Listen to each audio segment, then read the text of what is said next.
I ain't had shit to do with what Dolph had going, cuz. I did not kill dude, cuz. Y'all tripping. I fucked with dude. Dude was a real on Thero, and know me, know I'm Thero. So what the fuck I look like go killing another Thero? That ain't real. Welcome back to the channel once again, fam. People gather at the intersection of Joy Lane and Airways Boulevard in South Memphis, near the site of the reported fatal shooting of Memphis rapper Young Dolph.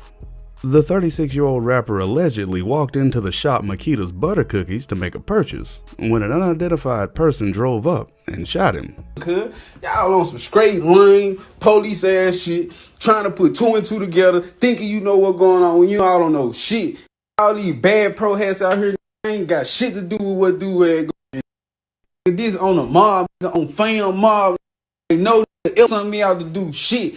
Young Dolph was well known in the city, for which he named his 2016 debut studio album, King of Memphis. The album reached number 49 on the Billboard 200 chart, a record he beat in 2020 with his seventh album, Rich Sleeve, which reached number 4. Footage of police at the scene of the shooting quickly went viral on social media, where fans reacted with horror to Dolph's reported death and mourned his loss. Dolph was previously shot and critically wounded in September of 2017 That's facts. after 3 men confronted him outside of Memphis's Lowe's Hollywood Hotel before a fight broke out, during which Dolph was shot. The shooting was the second that year involving Dolph, as in February of 2017, Dolph's SUV was barraged with bullets in Charlotte, North Carolina, prompting the rapper to get custom bulletproof panels for his vehicle. He referenced the ordeal in his Billboard-ranked track, Bulletproof, released that April. It's never easy bringing this kind of news, and our hearts definitely go out to Dolph's family and friends while they go through this time of mourning. Make sure you guys keep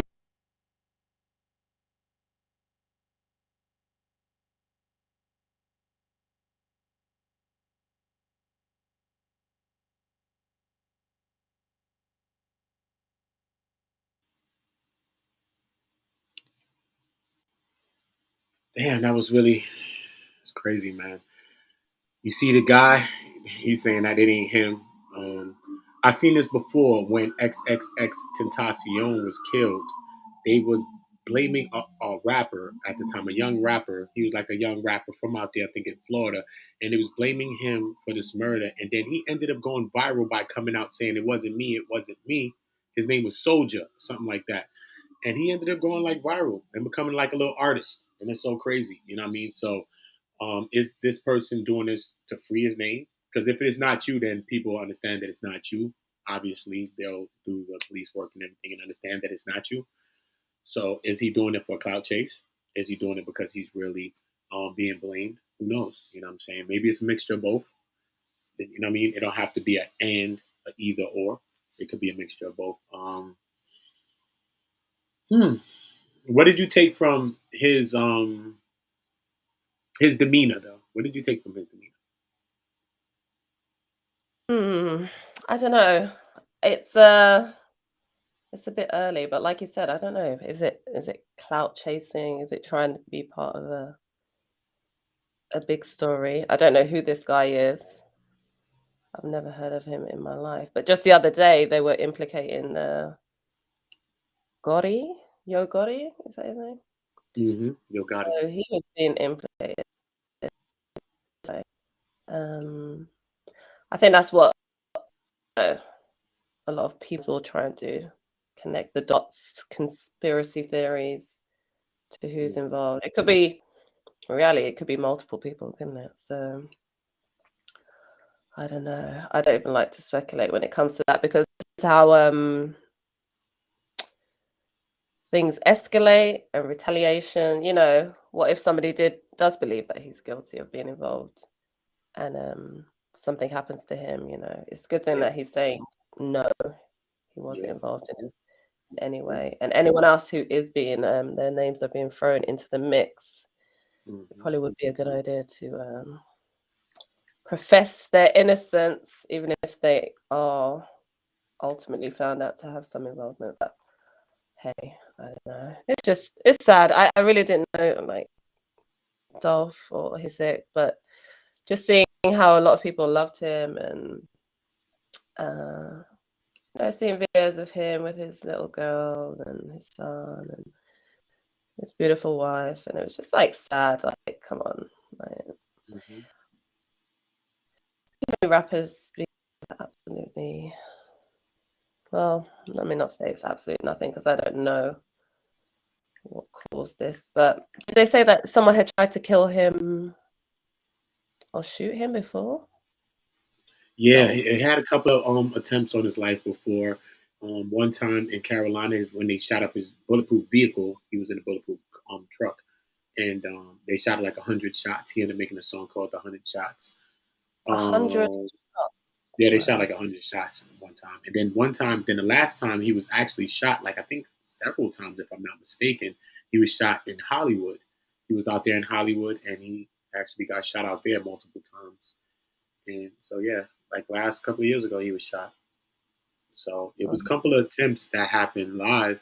One happened at like a concert or something happened like that, or some event that they were at, and that's what happened in Carolina with the 100 shots going on. And then another thing happened in Hollywood where he was actually approached by I think a person or two, and they shot him right there in Hollywood. Like, it's crazy. Right around there by where the stars is at, where the Hollywood stars is. That's where he got shot at. I'm like, what? I was And out now there in Hollywood. yeah. He got shot in a very live place in Hollywood. Right. So someone was very, really determined to get rid of him. Yeah. Oh, I have no idea. So That'll be interesting. I'm gonna, I might have to do some research on him, his background, and who he's dealt with, and what people think. From what I know, I just wouldn't think he has that messy past. But hey, you never know. These people are. So yeah, it's sad. I hope they gets resolved quickly. It's too many young men in the industry getting killed, and oftentimes in their hometowns. And I think I heard someone saying that the other day. It's like when you make your money and you made it big, don't go back to where you grew up, because that's usually where you're gonna die. meet your end. You know. And that's crazy. That's crazy because, like, how can we help the inner cities? How can we really do a lot of those things that we want to do if we can't go back to do that? You know what I'm saying? That's part of the problem of they saying people get successful or people make money and we move out of the neighborhoods. And that also takes out the black dollar. That takes the dollar out of the community as well and puts it to another bracket. You know what I mean? We need to be able to be, you know what I'm saying, in our environment, in our communities, being able to help as well, regardless if we came from them. You know what I'm saying? We Yeah, need to be able to go back and help. but I just saw him. Like I saw him kind of a video of him, I guess, at a gas station, and he was just by himself. No security, no one with him. And I would have thought, especially someone like him who's had multiple attempts on life, like probably would. It wasn't very wise to be out there like that by yourself. But I guess he felt comfortable enough to do it. Yeah, and this is what happened. But yeah, condolences to his family and his fans and friends and everyone else. Condolences to his family, his friends, his two children, everybody that loved Dolph. You know what I mean? It's most definitely a sad way to go out, and it's a sad situation to happen.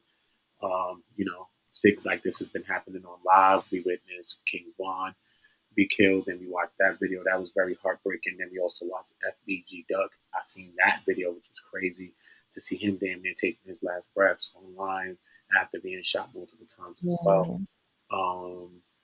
It's scary that, they say he was with a person as well.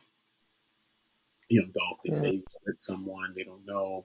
But we do know that the two guys did pull up in a vehicle on the side alongside his car, and they ended up running or walking to the front of the location.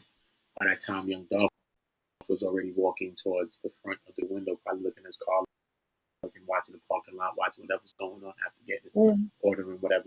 By the time he's seen that, I guess that they saying like he witnessed his killers basically, and I don't know if they said that he tried to return fire and was unsuccessful. They say something else or someone else, who knows? But we do know that, the Memphis police is solving crimes. We know that 3 people were arrested in the shooting of the memorial shooting. Someone was shot at the memorial where they had candles and flowers and everything for young Dolph right there at the store where he was shot. Someone came and 3 people were in the car, drove by, and one person, Terrence, in the back seat, who's 23 years old, 24 years old, if I'm not mistaken, he fired one shot into the crowd and shooting that person who they said had non-critical injuries. Him, Tavis McQueen, Oh, Lord. and Melvis, 3 guys, 119, 124, and I think 122. All 3 of them have been charged in that shooting already. This is a day after that. They have 3 people charged. The cops said that they was following this Nissan because they was already at the scene when they pulled up and everything. That's when the one of the guys or 2 of the guys of Hobbit started running from the vehicle. They recovered multiple guns, 2 guns outside the car, wherever they threw those at. They also recovered 2 firearms inside the vehicle as well. So I know that they're on, a manhunt for these 2 guys, or at least if there's any other, who knows if there was a driver in that car. But I know that they're doing a lot of work out there because they know that the city has been going on fire. There's been over 10 situations going on. And right after Young Dolph, somebody else was shot, like right around there too as well. And multiple places in South Memphis, like I said, in Longview, in Castalia, you know what I'm saying, in Lauderdale, over there by Lauderdale. A lot of different occasions, a lot of different situations been going on. Drive-bys, multiple people getting shot. So, the city is like in a lockdown where they want the kids to stay inside. And, if you ain't really got to be outside for nothing, then, just get what you got to get and just get back inside because right now it's really, really a scary time. Wow. Yeah, stay safe out there. Yeah. Gosh, we probably need to be put in place if people are, going to war on the streets now on the back of this. That's crazy. It's crazy that people would shoot into a gathering of people that were there to pay respects to someone that just died. Like, that's the kind of mentality that you're dealing with. So please take precautions and stay away from places like that. That's wild. And it's crazy, man. That's why, we got to be really careful. We got to be vigilant. We got to, boy, It's that's what I say. depressing. It's really depressing. The last couple of days have been depressing, hearing all the just a lot going on, a lot of violence, a lot of crazy actions, and just behavior. It's just like, what's going on? Has everyone just lost the plot? It's been crazy. If you're in Memphis, yeah, please stay safe and wherever you are. Stay safe out there in Memphis. Memphis, you got our love here from the community. You're live right now with Cartoon Cat and me, Uda from One Community. Make sure you subscribe into One Community, turning the notification bells on. Make sure you head over there too and subscribe. This is what it's all about, man. Us unifying our minds on topics and on commonalities. I look forward to a lot of great panels that we're going to be having here, a lot of great discussions and dialogues with kings and queens, and this is what it's all about. So King Jaffe Joe to everybody that understands that it is one love. We are one voice and we are building one community. You already know the vibe. Salute to everybody. Once again, RIP to Young Dolph, to all the victims, people that's being shot down there in Memphis as well. Our hearts goes out to the families. Our heart goes out to Young Dolph's family, and our hearts goes out to his 2 children. You already know the vibe. This is One Community, live with Cartoon Cat and One Community. Man, we appreciate all the love. You got anything to say before we get up out of here, Cat? Peace. That's always peace, man. That's exactly what we need too, man. One word, but I think it goes very far, and I think we need some peace right about now, man. So salute to y'all. Salute. Bye. Make sure y'all checking out the website, www.don'thidetheplug.com. And if you want to link and merge, make sure you send your messages on social media to Don't Hide the Plug. And make sure you let them know that you're coming from where? One Community. Salute to everybody. Video is sponsored by our first ever sponsor, Don't Hide the Plug. Don't Hide the Plug is an apparel company co-founded by two brothers from Flatbush, Tafari and Rossi Harper. Now these two black brothers have created an amazing, inspiring, high-quality brand. Now you see on Infominds, a lot of our content is New York based. We love New York, so it's only fitting that we partner up with a New York based brand, Don't Hide the Plug. Now they got some fire fitted hats, hoodies, t-shirts, and I'm feeling the old New York design with the bridge logo. They got the clout joints, the dad hats, and you can also have them delivered to you in the resealable merch by the pound bags too. Now mind you, they might be New York based, but their apparel is for everyone, whether you're from New York, Miami, Texas, Chicago. It's a grassroots movement. Get in tune. And they offer free shipping on all domestic orders of $75 or more. But if you enter the exclusive Infominds promo code, you'll get an additional 10% off at checkout. You already know I ordered my package. My package is on its way. So I'll be wearing and showcasing the Don't Hide the Plug apparel